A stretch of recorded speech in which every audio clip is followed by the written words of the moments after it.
Hi, I'm Mike Thompson. In this part 2 of the porch screening, I'm going to show you how I built this door.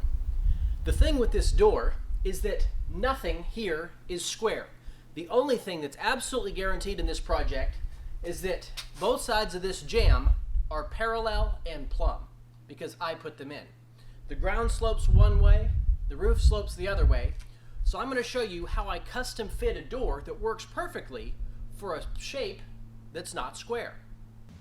So I cut it at 83 6/10 on the hinge side. I've got it all the way to the top of the jamb there, just for sizing. And you can see here I've got my wedge shoving it in. But that really doesn't leave a very large gap at the bottom, because I need to be able to install brushes or some sort of a rubber seal. And so I know that's going to cause interference, so I'm going to go ahead and trim off those last 16ths of 3/16 and make it 83 even. Now I've decided I want a 1/4 inch gap along the bottom, so I've got a piece of 1/4 inch plywood here shoved underneath my door, and it's a little short, so I've got this other little scrap piece that I'll stick there that'll be for my bottom of the door here in just a second. And then I've still got my wedge there in the top to keep the door frame tight while I get everything sized up. Okay, I've got my bottom piece here set up on my shims, and now what I'm going to do is mark the position to cut my half lap joint.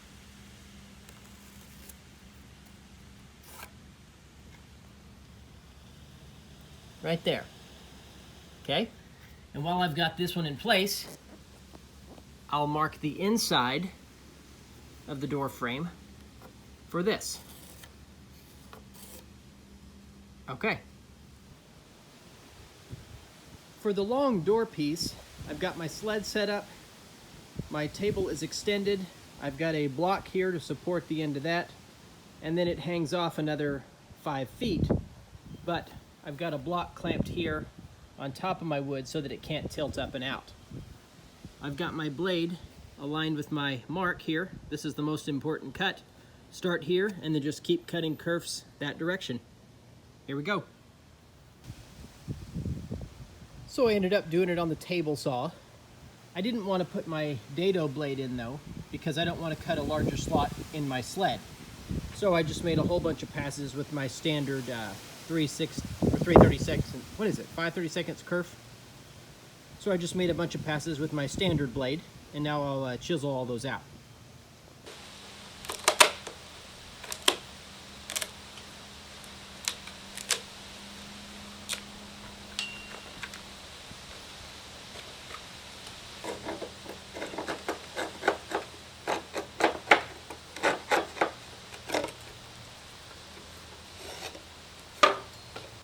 Alright, so I've got my half lap clamped together. You can see that bottom board. I've got equal spacing now on both sides, so it is centered in the door frame. I'm going to put a triangular brace here on now. You can see I've got my hinge side door frame in place and wedged up there so that it stays put.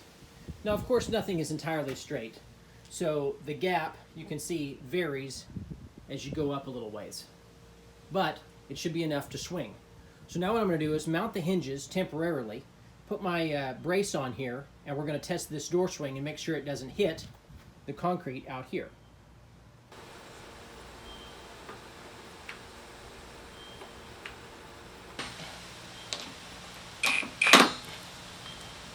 I'm going to test the door here.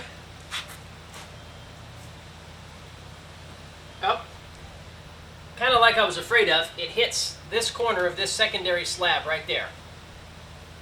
Other than that, it swings amazing. This is fantastic. Absolutely fantastic. Now, I don't have much gap for my brushes or rubber seal on the bottom, and I don't want to remove this slab just yet. Someday we are going to remove this slab and add 4 feet to our patio and pave all of this, but that's not going to happen just yet.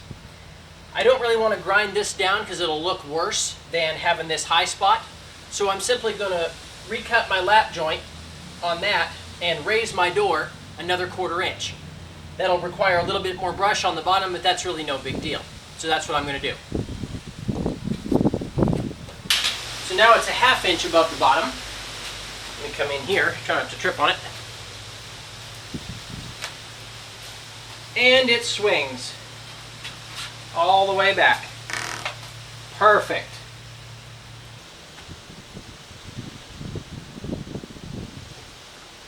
That looks good.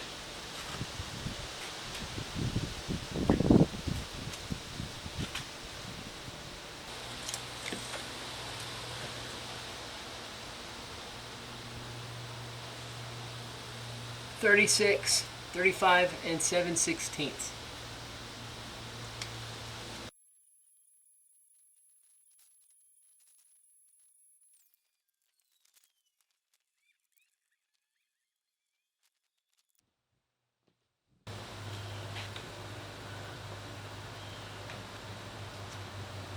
Alright, I've got all my pieces half lapped, the door's clamped up, the hinges are temporarily on. I'm going to pull the shims from the bottom and we'll do a swing test. And then if it works, I'll screw it together. Just like with the screen video, I used my featherboard to rip the 2x4 several times to create some little 3/4 inch thick cap strips for the edges of the screen. And you can see here, maybe you can see it on the door, the screen stapled here underneath my cap strip. This cap strip was that piece I just ripped, and then it's screwed down after the staples are put in underneath. To hold my brushes onto the bottom of the door, you can see here I cut a slight angle in the bottom of that lowest cap strip. It's actually a separate cap strip. This is my brush strip. You can see there that I've got a slight angle so that it grips that brush nice and tight. And then I can simply cut that channel deeper or just raise this strip a little bit if I ever do want to increase the clearance on the bottom brush there. Now I've got 3 spring hinges on this door, but it does not auto close because I set the brushes on the bottom to be pretty darn tight so that critters and things can't come in. And I figured that was a small price to pay to keep it absolutely critter free in there. Taking an extra 1/2 second to pull the door shut behind you is no big deal. Of course, if it does become irritating, we can either add another spring or we can simply raise the brushes a tiny bit. But of course, what you guys want to do with your setup is completely up to you. But that's what I did.